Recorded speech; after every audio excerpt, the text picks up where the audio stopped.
Hey guys, Thunderset here, bringing you a new deck that merges Invoker and Subterrors. So Invoker is so hot right now, he's the meta. You can splash him into all kind of decks like we knew he would. He makes use of certain type monsters. Here in this deck, we're using the 3 rare invocations. You usually don't see 3 in one deck. Why are we using 3 in one deck? Because we're using this fire monster, Arnistic Empowered Warrior. When this card you control is destroyed by battle with an opponent's attacking monster and sent to the graveyard, very specific. You can special summon one spellcaster type monster, 1500 or less attack, in attack position. That's your Alistair. So you're going to have multiple Alistairs out. You're going to draw into some invocations and search some invocations. That's going to give you multiple invoked monsters with an Alistair still in hand. Very strong start. And of course, our water and earth boys, they're all Subterror related monsters. So we have our flip monsters to get our Umastrix out. I'm running one Stygo Kraken, but you probably don't have to. You can probably just run a different Subterror monster, some tech, a little more utility.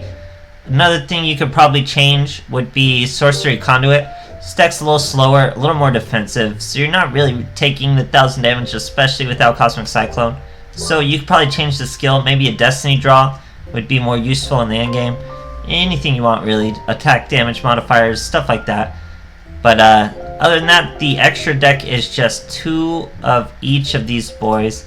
You can maybe go 3 Magellanica, because most of your monsters are Earth.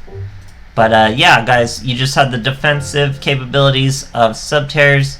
You have every one of your monsters consistently. It's a very, very strong deck. Same old with Invoke, guys. He's a great card. Truly is the meta. You're going to see him around for a while. I'm not a huge fan of Subterrors. They're a little control deck. I don't really like them. I'm not crazy about them. But I think it is a good deck to toss Invoker in. So I hope you guys enjoy, and thanks for watching. Okay, here we are fighting an Odeon. So some of these replays of this deck are going to be a little lackluster because it is really, really hard getting replays right now. People aren't really caring about their duels at the end of... I'm still in max stage KC Cup tier, so it's not really the best of the best committed to the duels. So it's hard to get quality duels to show.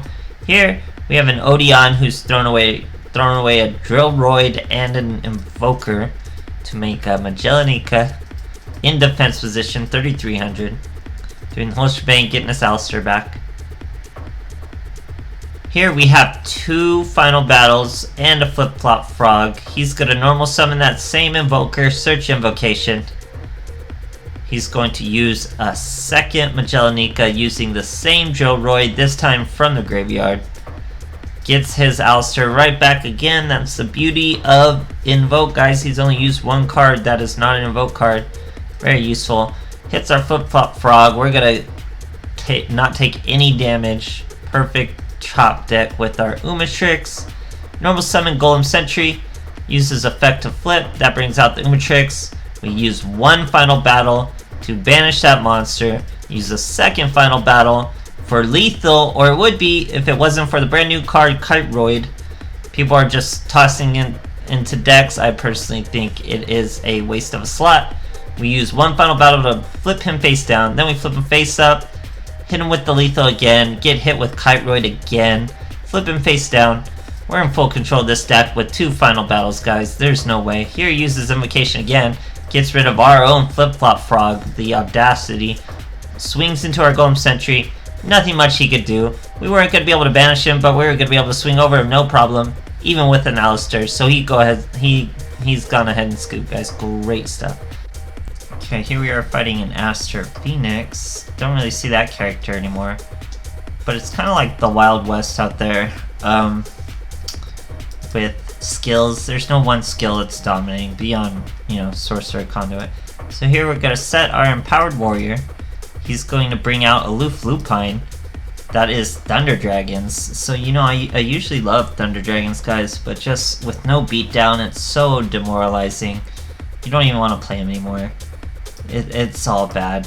So here, he's doing the whole shebang, getting a bunch of monsters out, but without beat down. They just don't really have any teeth. So he destroys our Empowered Warrior, bring out our Invoker. He destroys it with his Aloof Lupine. That's not really what you want for your Invoker. We top deck, I think that final battle. We normal summon another Invoker, Invocation, Purgatrio from our graveyard. He gets to attack each of these boys. We get an Alistair back in our hand. This would be too much damage to handle, guys. He would need a good back row to stop us, and he did not have it. Has to scoop. Great stuff, guys. Okay, Pegasus, I think this is just a quick little duel against a Cyber Angel. So we're really just lucky not to get OTK'd here in this situation. But yeah, other than that, I don't think this deck would have any problem really with a Cyber Angel. As long as you don't get OTK'd, you'll be fine. So here, Galaxy Cyclones, our final battle. It's probably why his deck is not consistent enough to get that OTK, because he has weird things like Galaxy Cyclone in there. So we only take 2700 from a Ritual Angel, normal summon Alistair, and the game's already over. As soon as we summon our biggest boy, Angelica, we're going to keep our Alistair in hand because we don't need him to get over this Dakini, so why use it? All he would need to do is Machine Angel Ritual that Dakini, bring out an E to 10, bump up her attack, but even with that, we stop it with the Alistair. Great stuff, guys. Okay, Rex Raptor. Now, I believe this duel is a misplay fest, but it'll allow me to bring up some good points about two of these decks. So I believe he's using Rex as heavy starter to use Ritual Beast.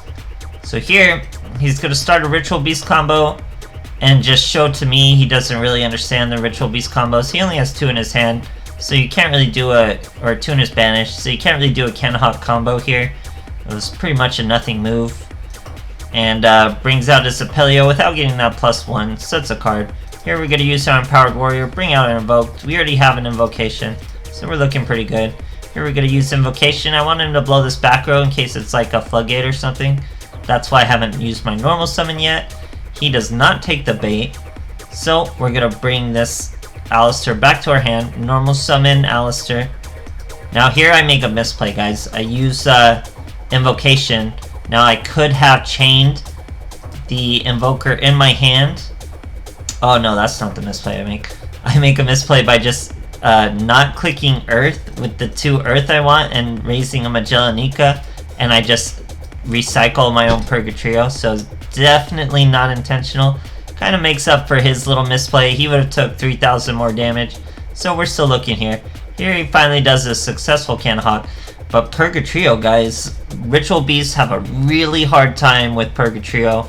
You gotta get your Petal Fin to return me to hand, or I'm gonna eat through all your monsters. All the fusion monsters, their second effect to jump out of the graveyard and summon more monsters, it just feeds into Purgatrio even more, guys. So it's like all bad news for Ritual Beasts. Great stuff. Okay, here we are fighting a U-Bell, but I do believe it is not just a regular U-Bell. So let's see what we're in for. Going first, I'm using a Blue Eyes mat. I think you get for doing something with a Blue Eyes 100 times. Here we get a Flip-Flop Frog into an Umistrix. Umistrix gonna hop face down himself. We get hit with an immediate Lava Golem and a back row. Nice way to start a duel. We're gonna normal summon our Empowered Warrior. She gets Floodgated. He's gonna take a Lava Golem straight to the face. 1k left. Sets a back row, sets a monster. We're gonna use Sorcery Conduit. Now we're gonna normal summon, get 2 invocations in our hand. Here we go, guys. We're gonna use 1 for Purgatrio with our Floodgated Empowered Warrior. Then we're gonna bring Alistair right back to our hand. We're gonna Invocation. Now here I misplay, guys. What I could have done there was chained the Alistair in my hand to the Invocation. Then I could have just used him in the graveyard and still got the attack bonus. Here obviously it doesn't make a difference because we pierce through anyway. But I think there's even another duel where it does make a difference. So it is a misplay for sure, for sure. But other than that, guys, this deck's solid. It does what both these cards do, Invoker and Subterror, and it doesn't really miss a beat with either. You're getting all your invoked monsters out. Subterror, all you really care about is Tricks to begin with, guys. Let's be real. So it works out well. I really like it. I'm just not crazy about Subterrors in general, but it's still a good way to use Invoke. So thanks for watching, guys.